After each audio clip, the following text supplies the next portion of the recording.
Selamat malam, perkenalkan nama saya Listan Malau dengan NIM 642111469. Saya dari kelas 644C37, mata kuliah hari ini Manajemen Bisnis dan Operasional. Hari ini saya akan presentasi tentang strategi operasi. Strategi operasi itu mengacu pada rencana dan taktik yang digunakan oleh sebuah organisasi atau perusahaan untuk mencapai tujuan operasionalnya. Ini melibatkan pengelolaan sumber daya, proses, dan kegiatan yang terlibat dalam menjalankan operasi bisnis sehari-hari. Strategi operasi berfokus pada efisiensi, efektivitas, dan peningkatan kinerja keseluruhan operasi suatu organisasi. Strategi operasi mencakup beberapa aspek, diantaranya yang pertama itu desain produk dan proses. Strategi operasi mencakup pemilihan desain produk yang sesuai dengan kebutuhan pelanggan serta pengembangan proses produk yang efisien. Ini melibatkan pemikiran tentang bagaimana mendesain produk yang mudah diproduksi, menggunakan bahan yang tersedia dengan baik, dan meminimalkan limbah atau cacat. Yang kedua itu manajemen rantai pasokan. Strategi operasi itu melibatkan pengelolaan rantai pasokan, mulai dari pemasokan hingga distribusi produk akhir.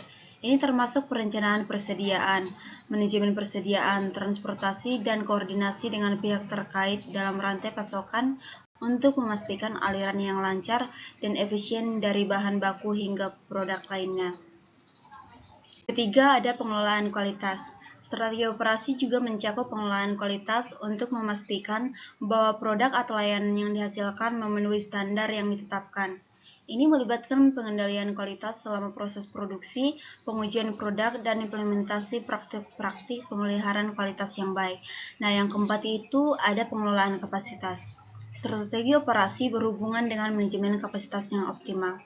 Ini mencakup penentuan kapasitas produksi yang tepat, penjadwalan produksi yang efisien, dan pengaturan alokasi sumber daya yang tepat untuk memenuhi permintaan pelanggan.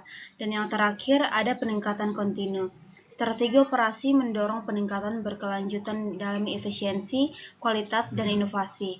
Ini melibatkan penerapan prinsip-prinsip Lean dan Six Sigma, penerapan teknologi dan otomatisasi yang canggih, serta pengukuran dan analisis kinerja untuk mengidentifikasi area perbaikan potensial.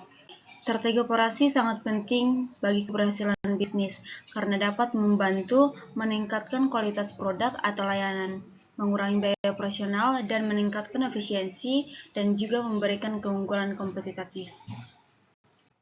Di sini ada latihan soal. Yang pertama, tahapan-tahapan atau urutan-urutan kegiatan yang tidak boleh dilangkahi disebut A. Proses. Yang kedua itu, di bawah ini yang merupakan definisi dari proses transformasi adalah jawabannya B. Sebuah pendekatan organisasi untuk mengubah sumber daya menjadi barang dan jasa. Yang ketiga, teknologi komputer yang digunakan untuk merancang produk lengkap dan spesifikasi yang dikehendakinya itu disebut CAD. Kita nomor 4. Proses produksi yang berorientasi pada produk yang menggunakan modul itu disebut fokus pada produk. Yang kelima, yang dimaksud dengan teknologi tradisional adalah jawabannya pengelolaan produksi yang dilakukan dengan menggunakan tangan atau handmade yang lebih dominan, sedangkan peralatan yang digunakan sangat sederhana. Saya lanjut ke soal esai. Nomor 1, analisalah jenis strategi proses yang dilakukan oleh perusahaan berikut ini. Yang pertama Samsung Mobile, Honda Motor, Acer, Pabrik Tempe. Yang pertama saya akan jawab Samsung Mobile. Samsung Mobile itu menerapkan strategi proses yang berfokus pada inovasi produk dan efisiensi produksi. Mereka terkenal karena menghasilkan berbagai model ponsel dengan fitur-fitur canggih dan desain yang menarik. Strategi proses mereka mungkin mencakup penggunaan teknologi produksi yang canggih, pengendalian kualitas yang ketat, dan penekanan pada penelitian dan pengembangan untuk terus memperbaharui produk mereka. Yang kedua itu Honda Motor.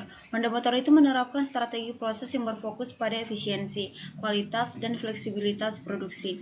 Mereka menggunakan pendekatan manufaktur Lean yang dikenal dengan Honda Production System, yang bertujuan untuk menghilangkan pemborosan, meningkatkan produktivitas, dan merespon permintaan pasar dengan cepat. Strategi proses mereka juga mencakup penggunaan teknologi otomatisasi dan robotik dalam produksi kendaraan. Yang ketiga, Acer. Acer menerapkan strategi proses yang berfokus pada efisiensi dan adaptabilitas dalam produksi perangkat komputer dan elektronik. Mereka mungkin menggunakan teknologi produksi yang fleksibel untuk menghasilkan berbagai jenis produk yang berbeda sesuai dengan permintaan pasar. Strategi proses Acer juga melibatkan pengelolaan rantai pasokan yang efektif untuk memastikan pasokan bahan baku yang tepat waktu. Yang keempat, pabrik tempe. Pabrik tempe mungkin menerapkan strategi proses yang berfokus pada konsistensi, kualitas, dan efisiensi produksi dalam pembuatan tempe. Mereka mungkin memiliki proses produksi yang berstandarisasi untuk menghasilkan tempe yang kualitas yang konsisten.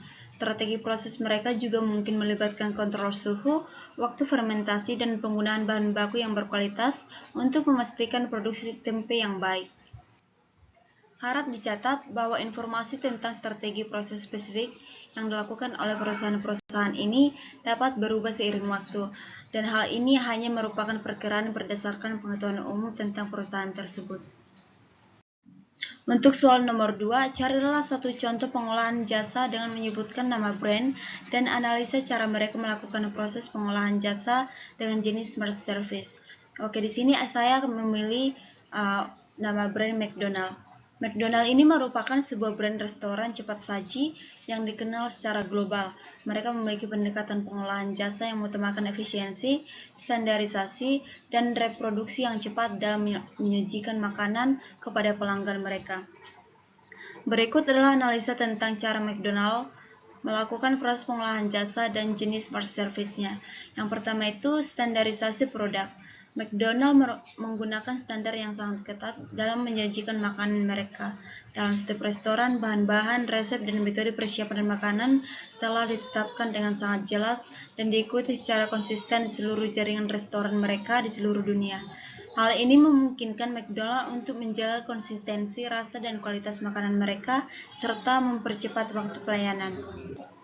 Yang kedua itu sistem pemesanan yang terstandarisasi. McDonald's menggunakan sistem pemesanan yang terstandarisasi, seperti layanan pesan di meja, layanan drive-thru, dan pemesanan melalui aplikasi mobile. Sistem ini memungkinkan pelanggan untuk memesan makanan dengan cepat dan efisien, serta menghindari antrean yang panjang. Selain itu, pemesanan melalui aplikasi mobile juga memungkinkan pelanggan untuk mempersonalisasi pesanan mereka sesuai preferensi individu. Oke, yang ketiga, proses produksi yang terotomatisasi. McDonald's menggunakan peralatan dan mesin otomatis dalam proses produksi makanan mereka. Peralatan seperti mesin penggorengan, pemanggangan roti, dan yang lainnya memungkinkan produksi makanan dalam jumlah besar dengan waktu yang relatif singkat. Hal ini memungkinkan mereka untuk melayani pelanggan dengan cepat dalam skala massal. Yang keempat itu penekanan pada kecepatan pelayanan. McDonald's terkenal dengan prinsip fast food. Mereka sangat memprioritaskan kecepatan dalam pelayanan kepada pelanggan dengan menggunakan strategi seperti pengolahan order secara paralel, stok bahan yang telah dipersiapkan sebelumnya, dan proses pelayanan yang teroptimasi. McDonald's dapat memberikan makanan yang cepat kepada pelanggan mereka. Melalui strategi ini, McDonald's berhasil mencapai keunggulan kompetitif dalam industri restoran cepat saji dengan menawarkan pengalaman pengolahan jasa dengan jenis smart service yang efisien, cepat, dan konsisten di seluruh dunia.